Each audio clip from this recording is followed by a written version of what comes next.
নবম শ্রেণীর সকল ছাত্রছাত্রীদের প্রোগ্রেস টিউটোরিয়াল ইউটিউব চ্যানেলে স্বাগত। আজ আমাদের আলোচনার বিষয় নবম শ্রেণীর প্রান্তিক প্রকাশনীর বসু মল্লিকের ভূগোল বইয়ের লেখা গ্রহরূপে পৃথিবী। এই অধ্যায়ে সমস্ত পুঙ্খানুপুঙ্খ আমি বিশ্লেষণ করে তোমাদের সামনে তুলে ধরছি। আজকের ভিডিওটি নবম শ্রেণীর ছাত্রছাত্রীদের জন্য ভীষণ গুরুত্বপূর্ণ, তাই ভিডিওটি প্রথম থেকে শেষ পর্যন্ত অবশ্যই দেখো। আর একটা কথা বলি, প্রোগ্রেস টিউটোরিয়াল এমন একটি চ্যানেল যেখানে নবম দশম শ্রেণীর প্রথম, দ্বিতীয় ও তৃতীয় পর্যায়ক্রমিক মূল্যায়নের কোশ্চেন প্যাটার্ন অনুযায়ী বিভিন্ন ধরনের প্রশ্ন ও উত্তর আলোচনা করা হয়ে থাকে।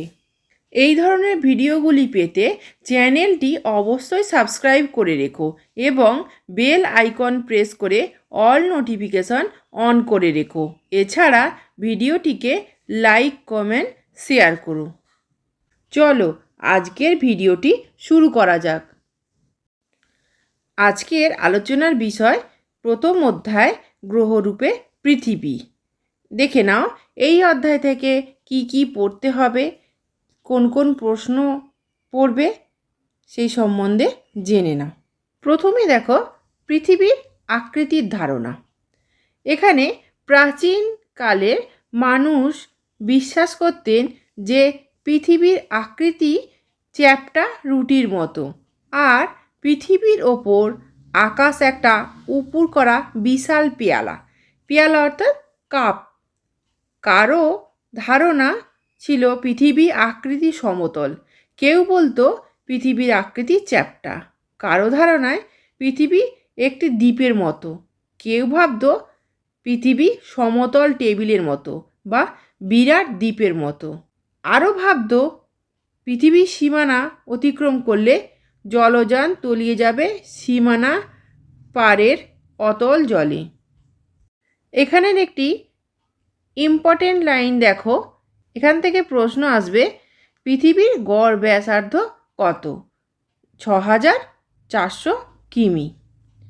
পরে দেখো চীনের অধিবাসীরা কি মনে করতেন? চীনই হলো সমগ্র পৃথিবী, এর বাইরে আর কোনো ভূখণ্ড নেই।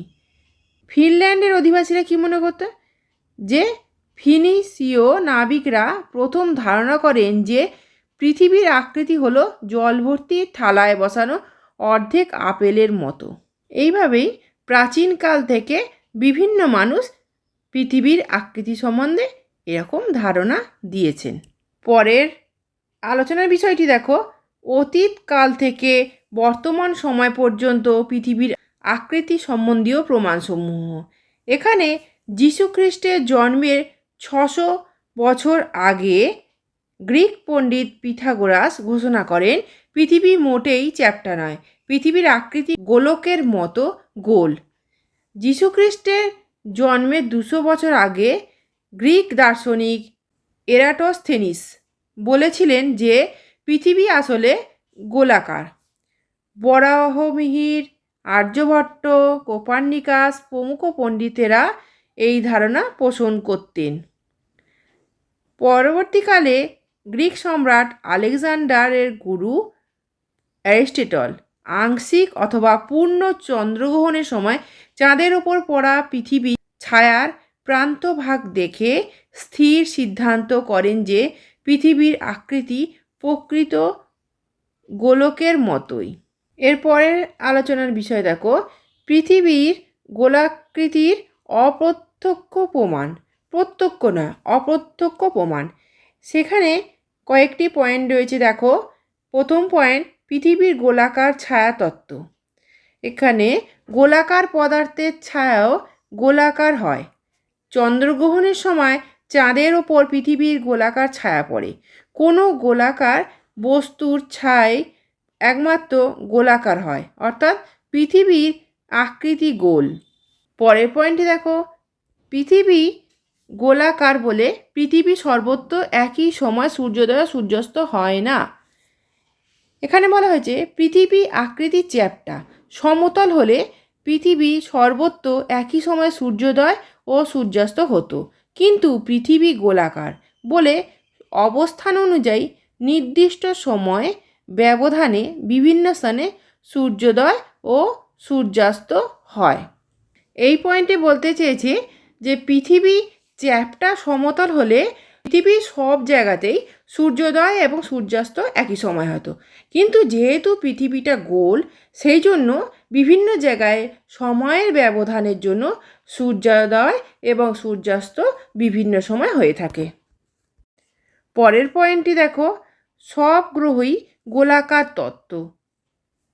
দেখে নাও কী বলেছে, দূরবীনের সাহায্যে দেখা যায় যে সব গ্রহই গোলাকার। আমাদের পৃথিবীও একটি গ্রহ, অতএব পৃথিবীর পক্ষে গোলাকার হয় স্বাভাবিক। পরের পয়েন্টটি দেখো, গোলাকার সমুদ্র পৃষ্ঠ। কোনো জাহাজ যখন সমুদ্রের দিকে যাত্রা শুরু করে তখন সমুদ্রের তীর থেকে যখন দেখা হয় প্রথমে গোটা জাহাজটা দেখা যাবে, তারপর শুধু জাহাজের পাল এবং শেষে তার মাস্তুলের মাথাটুকু দেখা যায়। মনে হয় যেন জাহাজটা বাঁকানো ঢাল বেয়ে নিচে নেমে গেল। পৃথিবী গোলাকার বলেই এরকম মনে হয়। পরের পয়েন্টটি দেখো, দিগন্ত রেখা।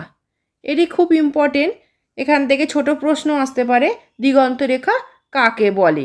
কি বলেছে দেখো, সমুদ্র কিংবা বিশাল প্রান্তরের ধারে, প্রান্তর মানে মাঠ, দাঁড়িয়ে দূরে তাকালে মনে হয় যে জলরাশি বা ভূমি এবং আকাশ যেন একটি বৃত্তরেখায় মিশে গিয়েছে।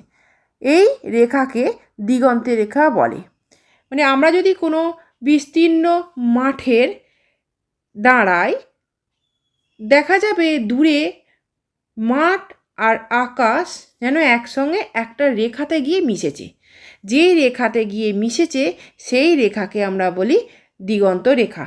এটি সমুদ্রের ক্ষেত্রেও একই রকম। বিশাল সমুদ্রের, আমরা যদি সমুদ্রের তীরে দাঁড়াই তাহলে তীর থেকে যখন আমরা সমুদ্র শেষে দেখব যে সমুদ্র শেষ হয়েছে আর আকাশটাও যেন সমুদ্রের সঙ্গে একটা রেখায় মিশে গেছে। যে রেখায় মিশেছে সেই রেখাটাকেই বলবো আমরা দিগন্ত রেখা। পরের পয়েন্টটি দেখো, কোনো নির্দিষ্ট স্থান থেকে ভূ প্রদক্ষিণ করে সেই স্থানেই ফিরে আসা। এখানে কি বলতে এসেছে, কুক, ম্যাজিলান, ড্রেক প্রমুখ ভূ পর্যটকগণ কোনো নির্দিষ্ট স্থান থেকে দিক পরিবর্তন না করে জাহাজ চালিয়ে ভূ প্রদক্ষিণ করে একই স্থানে ফিরে এসে প্রমাণ করেছেন পৃথিবীর আকৃতি সমতল নয় বরং গোলাকার। পরের আলোচনার বিষয়টি দেখো, পৃথিবীর গোলাকৃতির প্রত্যক্ষ প্রমাণ। এখানে বলা হয়েছে মহাকাশচারীরা মহাশূন্য থেকে উজ্জ্বল নীল গোলকের মতো পৃথিবীকে দেখেছেন।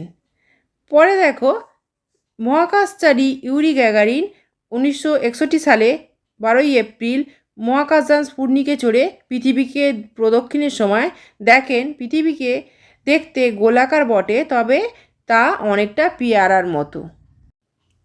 দেখো 1969 সালের 21 জুলাই 2 মহাকাশচারী নীল আর্মস্ট্রং এবং এডউইন অলড্রিন 3,84,400 কিলোমিটার দূর থেকে ঘোর কালো মহাকাশের পটভূমিতে পৃথিবীকে দেখেন সাদা ও নীল রঙের একটা মণ্ডলের মতো।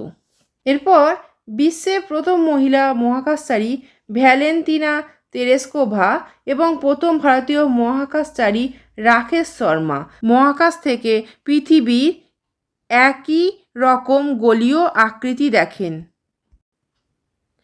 এইসব মহাকাশচারীরা পৃথিবীর বহুদূর থেকে পৃথিবীর ছবি এত সুন্দরভাবে তুলতে সক্ষম হয়েছেন যে বর্তমানে পৃথিবীর গোলাকার আকৃতি সম্পর্কে আর কোনো সন্দেহ নেই। আজকের ভিডিও এই পর্যন্তই। আশা করলাম তোমরা বুঝতে পেরেছো। আমি যে ক্লাসগুলো তোমাদের নেব সেগুলো অবশ্যই ফলো করো। বাড়িতে তো অবশ্যই পড়ছো, তোমাদের টিউটররা পড়াবেন, তোমাদের বিদ্যালয়ের শিক্ষক শিক্ষিকারা পড়াবেন। এছাড়া আমি তোমাদের জন্য অনেক ক্লাস নিয়ে আসছি, ইতিহাস, ভূগোল এবং বাংলা, সেগুলো তোমরা ফলো করো।